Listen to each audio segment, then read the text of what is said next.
और यहाँ पर सुजुकी समझ जाता है कि जो ये लड़का है ये बिल्कुल उसके दादाजी यूटा की तरह है। हेलो गाइस, तो जेजे के मॉडलों का चैप्टर 4 आ चुका है, लेकिन तुमने अगर इसके प्रीवियस चैप्टर नहीं देखे हैं तो जाकर उसे देख सकते हो।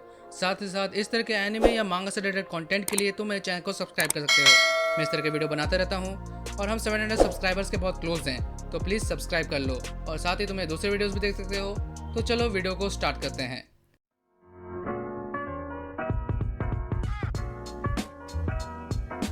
तो लास्ट चैप्टर में हमने देखा था कि किस तरह मारू और सुजुकी के बीच जो मिसअंडरस्टैंडिंग थी वो क्लियर हो चुकी है, प्लस इनकी बॉन्डिंग जो पहले से अच्छी हो चुकी है और हमने एक नए कैरेक्टर को भी देखा और ये लोग अपने मिशन कंप्लीट करके वापस आ चुके हैं। तो चैप्टर की स्टार्टिंग में हम देख पाते हैं कि तीनों उसामे के सामने हैं और उसामे एक बहुत बड़ी चीज़ रिवील करता है कि हमारा मारू जो है वो एक एलियन है। और इनके चेहरे देखो, ये कहते हैं कि हमें पहले से ही पता है।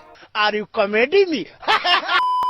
उसामे कहता है कि मुझे माफ करना, मैं ये सब पहले तुम्हें नहीं बता सकता था क्योंकि ये एक सीक्रेट था, बट अब से तुम लोगों को एक टीम की तरह ही काम करना होगा जिससे मारू हम लोगों के काम को और अच्छी तरह से समझ सके। साथ ही उसामे ये चाहता भी है कि यूका और सुजुकी इन एलियंस और मारू के बारे में और इन्फॉर्मेशन इकट्ठा करें। और लास्ट चैप्टर में मारू ने बताया था कि वो अपने पावर्स को क्यों यूज नहीं कर सकता, लेकिन सुजुकी इस चीज को अभी उसामे को नहीं बताता। फिर उसामे कहता है मैं अभी भी बहुत सी चीजें तुम्हें नहीं बता सकता, लेकिन जब टाइम आएगा तुम्हें सब कुछ समझ में आ जाएगा। और उसामे को ये चीज अच्छी लगती है कि इनके बीच जो रिलेशन था वो अभी बहुत अच्छा हो चुका है। फिर हमें पता चलता है कि हाई अथॉरिटीज द्वारा इन लोगों को एक अपर लेवल का मिशन दिया गया है जिसमें उसामे नहीं जा सकता। फिर सीन चेंज होता है और हम देख पाते हैं क्लासरूम को जहाँ पर एक टीचर पढ़ा रहा है पर वो बहुत डरा हुआ है, और हम पीछे में देख पाते हैं एक बच्चे को जो बहुत क्रीपी तरह से स्माइल कर रहा है। और फिर हमें बताया जाता है कि एक बच्चे ने 3 बार अपने क्लास को रिपीट किया है और उसका कद, उसका चेहरा और उसका रूप रंग सब सेम था, बस चेंज था तो उसका नाम और उसके पेरेंट्स। और ये चीज अजीब थी, और क्योंकि ये एक बच्चों का केस है तो पुलिस भी इस पर गहराई से इन्वेस्टिगेट नहीं कर सकती। अब इनको ये काम दिया गया है ये पता लगाना कि ये सिर्फ बस एक इत्तेफाक है या फिर इसमें कुछ पैरानॉर्मल एंगल है। यूका कहती है कि कहीं वो कोई एलियन तो नहीं, पर मारू यहाँ कहता है कि हमारी जो एज है बिल्कुल तुम्हारी तरह ही बढ़ती है। फिर हमें पता चलता है कि जो मारू है 19 साल का है, और ये जानकर ये दोनों हैरान हो जाते हैं क्योंकि इनको लगता था कि मारू से बड़े हैं। फिर हमें मीनो को दिखाया जाता है जो इस केस को और अच्छी तरह से एक्सप्लेन करता है। वो बताता है उस क्लास के जो टीचर थे, उस बच्चे जिसका नाम मिसाकी है, उसके घर में फ़ोन किया था और किसी ने उस फ़ोन को उठाया भी था। उन्होंने अपने आप को मिसाकी के पेरेंट्स बताया,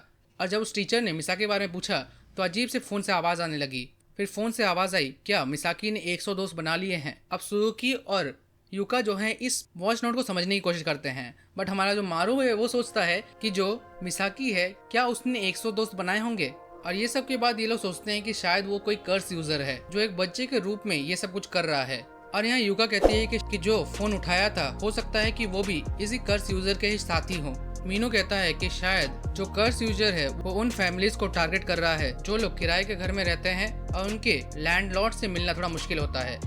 मीनू कहता है कि जो भी ये कर्स यूजर है ये बहुत अच्छी तरह से अपने पावर्स को यूज कर पाता है और इसीलिए वो इस काम को बहुत अच्छी तरह से कर पा रहा है और इनमें कोई पैटर्न भी नहीं है। और मीनू कहता है जो इस तरह के कर्स यूजर होते हैं वो हैंड टू हैंड फाइट में थोड़े कमजोर होते हैं, तो इस टाइम शायद वो वहीं पर छुप के ही रहेगा। और फिर यूका जो है मीनू के साथ उस घर में जाती है जहाँ पर उस टीचर ने फोन किया था, और वहीं दूसरी ओर हमारे सुजुकी और मारू उस बच्चे को ढूंढने के लिए निकलते हैं। सुजुकी कहता है कि हमें थोड़ा ध्यान रखना होगा क्योंकि आसपास बच्चे भी हो सकते हैं। फिर लोग चलते चलते एक बच्चे को देख पाते हैं, लेकिन यहाँ पर जो हमारा सुजुकी है वो एक गुंडे की तरह दिखता है, इसलिए वो बच्चा उसे डर कर भागने लगता है। अब मारू कहता है कि तुमने एक बच्चे को डरा दिया, तो सुजुकी उसे चुप रहने को कहता है और ये लोग उसके पीछे भागते हैं। वैसे तो उनसे आसानी से पढ़ लेंगे, और जब उस बच्चे को पढ़ने जाते हैं पर तभी वहाँ पर एक शिकिगामी आता है। अब मारू इसे देखकर हैरान हो जाता है क्योंकि उसने कभी इस तरह की कोई चीज को नहीं देखा, और वो शिकिगामी इन दोनों को पीछे ढकेल देता है। यहाँ पर सुजुकी सोचता है कि उसे मारू को बचाना होगा क्योंकि अगर मारू को कुछ हुआ तो हम ह्यूमंस को लेकर एलियंस की जो सोच है वो हो सकती है खराब हो जाए, इसलिए वो मारू को कुछ होने नहीं दे सकता।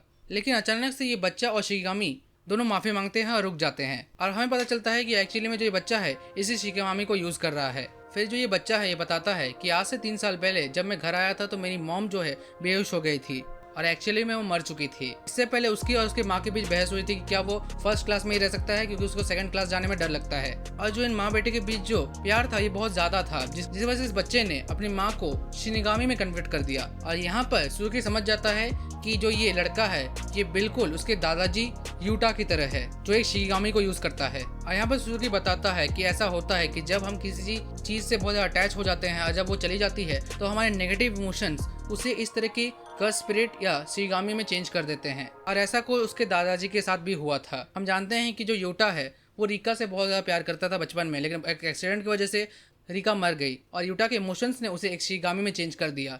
We're going to get married to each other.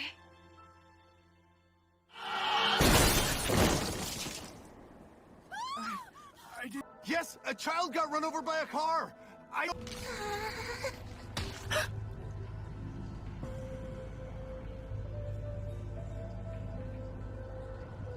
Yuta, when we grow up, we're gonna get married. और यहाँ पर सुजुकी उस बच्चे को कहता है कि जो कुछ भी हुआ वो बस एक एक्सीडेंट था, तुम इसकी चिंता मत करो। फिर वो उस बच्चे से उसका नाम पूछता है, जहाँ पर ये बच्चा बताता है कि वही मासायोशी है। और फिर वो उस बच्चे को अपने घर की ओर ले जाने के लिए कहते हैं। और दूसरे हम युका और मीनो को भी देख पाते हैं, जो उस बच्चे के घर में पहले से ही आ चुके हैं। और यहाँ पर सुजुकी ने युका को पहले ही से बता दिया है। तो यहाँ पर युका उसकी माँ की बॉडी को खोजने के लिए खुदाई शुरू कर देता है। और यहाँ दूसरे ओर हम ये देख पाते हैं कि ये दोनों भी वही काम कर रहे हैं और इनको उसकी माँ की बॉडी मिल भी जाती है। और फिर मारू कहता है कि क्या तुमने अपनी मदर की बॉडी को दफनाया? तो यह बच्चा कहता है कि हाँ।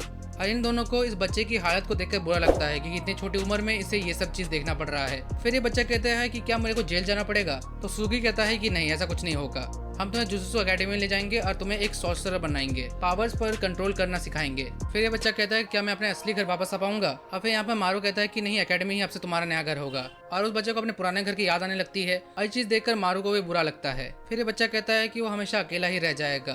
तो यहाँ पर मारू कहता है कि नहीं, तुम बहुत सारे दोस्त बना सकते हो। तो ये बच्चा कहता है ये दोस्त क्या होते हैं? तो यहाँ मारू बताता है कि दोस्त वो होते हैं जो हमेशा तुम्हारे साथ रहते हैं। और यहाँ पर हम देख पाते हैं कि मारू जो है किस तरह से फ्रेंडशिप जैसी चीज को समझ पाया है। और ये चीज जानकर सुजुकी को भी बहुत अच्छा लगता है। फिर अचानक से सुजुकी का फोन आता है और फोन पर युका उसे चिल्लाते हुए कहती है कि तुम कहाँ पे हो?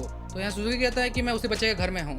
तो यहाँ पर युका कहती है कि मैं भी तो वहीं पर हूँ। और फिर लोग दोनों कहते हैं कि अगर तुम लोग एक ही घर में हो तो फिर हम लोग मिले क्यों नहीं? युका कहती है कि उस बच्चे पर भरोसा नहीं किया जा सकता, हो सकता है कि वो हम सबको फंसा रहा हो। और युका बताती है कि उसको यहाँ पर 5 बॉडीज मिली हैं। वो सुजुकी को कहती है कि जल्दी से वहाँ से निकलो, और हो सकता है कि वो कोई मासूम बच्चा है ही नहीं। फिर सुजुकी पीछे मुड़ता है और देखता है कि मारू बेहोश हो गया है और वो बच्चा अपने फेस के स्किन को अलग करता है। हम देख पाते हैं कि कोई बूढ़ा आदमी उस बच्चे का रूप लिया हुआ है और वो कहता है डू यू हैव फ्रेंड्स? और यहाँ पर ये चैप्टर खत्म हो जाता है। तो ये थी एक्सप्लेनेशन। अगर तुम्हें वीडियो देखने में अच्छा लगा है तो इस वीडियो को लाइक करो, चैनल को सब्सक्राइब करो। इस तरह के वीडियो के लिए तुम मेरे साथ बने रहो और मैं मिलता हूँ तुम्हें किसी अगली वीडियो में। तब तक के लिए बाय।